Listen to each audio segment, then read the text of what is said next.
जय हिंद दोस्तों, और एक बार फिर से स्वागत करता हूं मैं आप लोगों का आपके अपने चैनल लोन हेल्प इंडिया में। और आज की इस वीडियो में दोस्तों हम लोग बात करने वाले हैं multiple application loan, multiple bank loan, multiple credit card loan. यानी कि अगर आपने हर जगह से लोन लिया है, बैंक का, क्रेडिट कार्ड का या एनबीएफसी का पर्सनल लोन, हर जगह से आपके ऊपर हो चुका है, अभी ड्यू चल रहा है, अमाउंट भी काफ़ी बढ़ गया है, 2 लाख, 4 लाख, 5 लाख तक है, तो ये वीडियो आप लोगों के लिए है। आप लोग ये वीडियो देखेंगे और देख के निश्चिंत महसूस करेंगे। अगर आपके ऊपर कुछ ज़्यादा प्रेशर है तो वो प्रेशर मैं कम करने की कोशिश करूंगा इस वीडियो के माध्यम से। तो सिर्फ और सिर्फ आपको ये वीडियो पूरे इंटरेस्ट के साथ लास्ट तक वॉच करना है। और साथ ही में अगर आप लोग हमारे चैनल पे नए हैं तो चैनल को सब्सक्राइब करके बेल आइकन को प्रेस कर दे। आप लोगों को मैं हमेशा ही इसी तरीके की वीडियोस लेकर आता हूं, तो आप हमेशा वीडियोस चेकआउट करें ताकि आपको इन्फॉर्मेशन मिलती रहे। हम लोग बात करते हैं मल्टीपल लोन्स के बारे में। आखिर मल्टीपल लोन्स कब हो जाते हैं और कैसे हो जाते हैं, ध्यान से सुनिएगा। सबसे पहले तो हमेशा ध्यान रखें कि अगर आपके पास पहले से पैसे उपलब्ध हैं तो किसी के कहने पर या किसी कंपनी के ऑफर आने पर आप कभी भी उससे लोन ना लें, क्योंकि लोन जो है वो दोस्तों देखते देखते काफ़ी बढ़ जाता है। और मल्टीपल लोन्स इस तरीके से होते हैं, मैं अपना आपको एक एग्जांपल सेट करके दिखा रहा हूँ ताकि आपको समझ में ज़्यादा आ सके। लाख रुपए का लोन था किसी क्रेडिट से, या मैंने किसी क्रेडिट कार्ड को यूज़ करके लिया या फिर बैंक से लिया 1 लाख का लोन। अब वो जमा करने के लिए मैंने कहीं और से 1.5 लाख रुपए का लोन ले लिया, इंटरेस्ट के साथ जमा करना था। अब उसको जमा करने के लिए मैंने 1.5 लाख का लोन लिया, फिर 1.5 लाख के लोन को जमा करने के लिए 2 लाख का लोन ले लिया। अब 2 लाख का लोन जमा करने के लिए 4-5 जगह से फिर लोन ले लिया ताकि वो 2 लाख जमा कर सकूँ। तो ऐसे करके काफ़ी लोगों का लोन होता है और मैंने ये खुद एक्सपीरियंस किया है और 2 साल मैंने लगातार इस चीज़ पे काम भी किया। तो मुझे अब पूरी तरीके से पता चल गया कि लोग ज़्यादातर इसी चक्कर में फंसते हैं और फंस के अपने ऊपर मल्टीपल लोन्स क्रिएट कर लेते हैं। लेकिन ये सिर्फ एक कंडीशन है। और दूसरी कंडीशन आती है फाइनेंशियल क्राइसिस, यानी कि जब पैसों की काफ़ी ज़्यादा ज़रूरत पड़ती है तब लोग मल्टीपल एप्लीकेशन से लोन उठा लेते हैं। उस समय उनको लगता है कि वो फ्यूचर में पेमेंट कर देंगे, लेकिन फ्यूचर में कोई ऐसी अप्रिय घटना हो जाती है जिस वजह से वो पेमेंट सभी का नहीं कर पाते। अगर ईएमआई भरते भी हैं तो बस 2 की ही भर सकते हैं, बाकी 5 की नहीं भर सकते। अगर 7 जगह से लोन लिया है तो 3 जगह की भर सकते हैं, 4 जगह की नहीं भर सकते। तो ऐसा काफ़ी जगह मुझे देखने के लिए मिला है। तो ऐसे केसेस में लोगों को हमेशा से डाउट रहते हैं कि क्या सही तरीका होगा पेमेंट करने का, क्या पेमेंट कैसे करेंगे। तो इस चीज़ पर मैं काफ़ी वीडियोस पहले भी ला चुका हूँ और ये वीडियो भी होगी, तो ध्यान से मेरी बातों को सुनते रहिएगा। मैंने अपना एग्जांपल सेट किया था, मैंने 1 लाख का लोन लिया, अब मैंने 5 लाख का वो लोन हो गया। 1 लाख के लोन को जमा करने के लिए 2 साल के बाद वो लोन अब 5 लाख रुपीज़ का हो गया। अब 5 लाख रुपए का जो दोस्तों मेरे ऊपर अभी लोन है वो मैंने 7 जगह से लिया है और मेरी अभी सैलरी मात्र 20,000 है और लोन है मेरे ऊपर 5 लाख रुपए का जो मैंने 7 जगह से लिया है। अब 20,000 में से कितना भी मैं कोशिश करूंगा तो 10,000 ही ईएमआई भर सकता हूं। तो मैं पहले कोशिश करूंगा कि जो स्मॉल लोन है, छोटा लोन, यानी जहां से 20,000 का या 50,000 का लोन है, जहां पे कम अमाउंट का लोन है, पहले उसको जमा करके क्लियर कर दूं। तो मैं सिर्फ छोटी ईएमआई को ही अभी भरने वाला हूं और जो बड़ी ईएमआई है उसको मैं अभी इग्नोर कर दूंगा। लंबे समय तक इग्नोर, 6 महीने, साल भर तक इग्नोर करूंगा और इस बीच में जो छोटे मोटे लोन है वो मैं जमा करते रहूँगा। ऐसे करके 1 लाख रुपए या 1.5 लाख रुपए तक का लोन साल भर में मेरा क्लियर हो गया। अब 1 साल के बाद बाकी जो 4 लाख है उसका मुझे अब सेटलमेंट करना होगा, क्योंकि मेरी सैलरी इतनी नहीं है कि मैं सभी का फुल पेमेंट कर सकूं और कोई भी बैंक आपको 5-10 साल का समय नहीं दे सकता, या मुझे ही 5-10 साल का समय नहीं दे सकता। मैक्सिमम 1 ईयर तक का ही टाइम दे सकता है, इससे ज़्यादा का टाइम नहीं देता। तो अब जो बाकी के 4 लाख रुपए बचे उसका मुझे अब एट लास्ट सेटलमेंट करना ही पड़ेगा और कोई दूसरा तरीका नहीं है लोन को क्लोज करने का। इस बीच में कॉल्स आएंगी तो कॉल्स को इग्नोर बिल्कुल ही कर सकते हैं। नोटिस आएंगे तो नोटिस में सिर्फ ध्यान रखना है कि कहीं पर भी नोटिस में केस नंबर मेंशन किया हुआ ना मिले।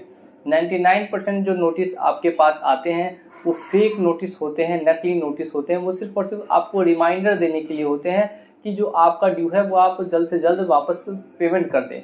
अब देखिए यहाँ पर हुआ क्या कि 5 लाख का लोन हो चुका था, जिसमें से 1 लाख का मैंने 1 साल में जमा कर दिया, बाकी अभी मेरे ऊपर 4 लाख रुपए का लोन बचा है। तो अब मैं इसको कैसे ख़त्म करूँगा? तो अब जहाँ से मेरा बड़ा लोन है, जैसे कि एक जगह क्रेडिट कार्ड से मैंने 2 लाख का लोन लिया, तो अब मैं उस 2 लाख के लोन को नेक्स्ट 50,000 में सेटलमेंट करने की कोशिश करूँगा, यानी 25% पे 25 से 30% में लोन को सेटलमेंट किया जा सकता है पर्सनल लोन को। लेकिन ध्यान रखिएगा, इससे आपके सिविल पे फ़र्क पड़ेगा। लेकिन मेरे पास अब दूसरा कोई रास्ता बचा भी नहीं है, तो अब सिविल बचा के भी कोई फ़ायदा नहीं है, सिर्फ और सिर्फ इस दलदल से बाहर निकलना है। तो मेनली मैंने क्या किया कि जहाँ से 2 लाख का लोन लिया था वहाँ मैंने अब 50,000 में सेटलमेंट कर दिया 3-4 महीनों में। अब ऐसे करके मेरा 3 लाख रुपए दोस्तों क्लियर हो गया। अब फिर से 2 लाख रुपए और बचा, तो फिर 3-4 महीने में फिर से मैं 50,000 रुपये जमा करूँगा और उस 2 लाख का फिर से सेटलमेंट करा दूँगा। अब ऐसे करके मेरा जो 5 लाख का लोन था उसमें से मैंने 4 लाख रुपए का सेटलमेंट करवा दिया और 1 लाख रुपए तो जो था उसको मैंने टोटल जमा कर दिया। अगर आप चाहें तो पाँचों के पाँचों लाख रुपए को आप सेटलमेंट करवा सकते हैं। 25% पे आप जोड़ लेंगे तो 1,25,000 रुपये दोस्तों बनेंगे। तो इतने पे आप सेटलमेंट टोटल अमाउंट को भी करवा सकते हैं, यहाँ से कोई भी दिक्कत वाली बात नहीं है।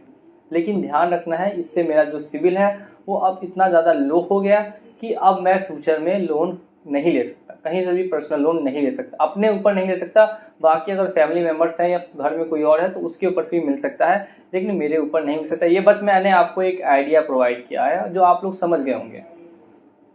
नेक्स्ट कि अगर आपके पास फुल पेमेंट आ जाता है या आप कुछ बेच के सोच रहे हैं कि सारा लोन को जमा कर दें, चुकता कर दें, तो ये भी एक सही रास्ता है। अगर आपके पास प्रॉपर्टी बहुत ज़्यादा है, आपके पास बहुत ज़्यादा ज़मीन है या कुछ ऐसा है जो आप बेच के लोन को जमा कर सकते हैं, पूरा ही लोन क्लोज कर सकते हैं, तो हमेशा याद रखिएगा कि 1 टाइम लोन ही क्लोज कीजिएगा।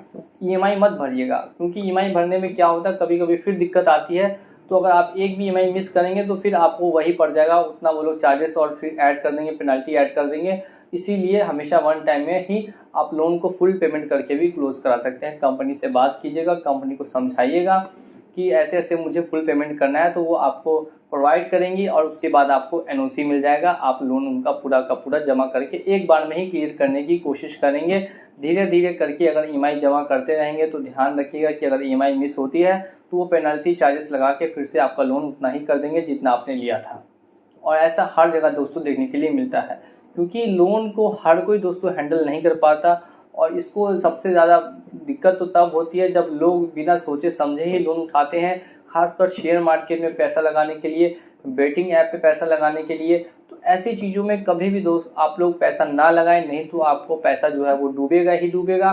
साथ में जो आपकी मेंटल कंडीशन है वो भी ख़राब होगी, क्योंकि ये लोन वाले काफ़ी लोगों को परेशान करते हैं, काफ़ी लोगों को तंग करते हैं। और उससे कैसे बचना है वो मेरे वीडियोज़ में आपको मिलेगा, जो आप जाके चेकआउट कर सकते हैं।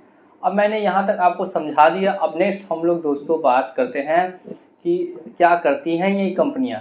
ये कंपनियाँ क्या करती हैं कि क्रेडिट कार्ड हो या पर्सनल बैंक से आपने लोन लिया हो या फिर एनबीएफसी से लोन लिया हो या एप्लीकेशन से लोन लिया हो, तो ध्यान रखिएगा ये कंपनियाँ टारगेट करती है रिकवरी एजेंट्स के थ्रू, आपको नोटिस के थ्रू आपको परेशान करेंगी, आपको तंग करने की कोशिश करेंगी। लेकिन आपको बिल्कुल भी डरना यहाँ पे नहीं है, क्योंकि आपको मालूम होना चाहिए कि ना ही आपके ऊपर कभी भी कोई एफआईआर रजिस्टर की जा सकती है, ना ही आपको कभी जेल हो सकता है। ऐसी कोई भी अप्रिय घटना आपके साथ नहीं घट सकती।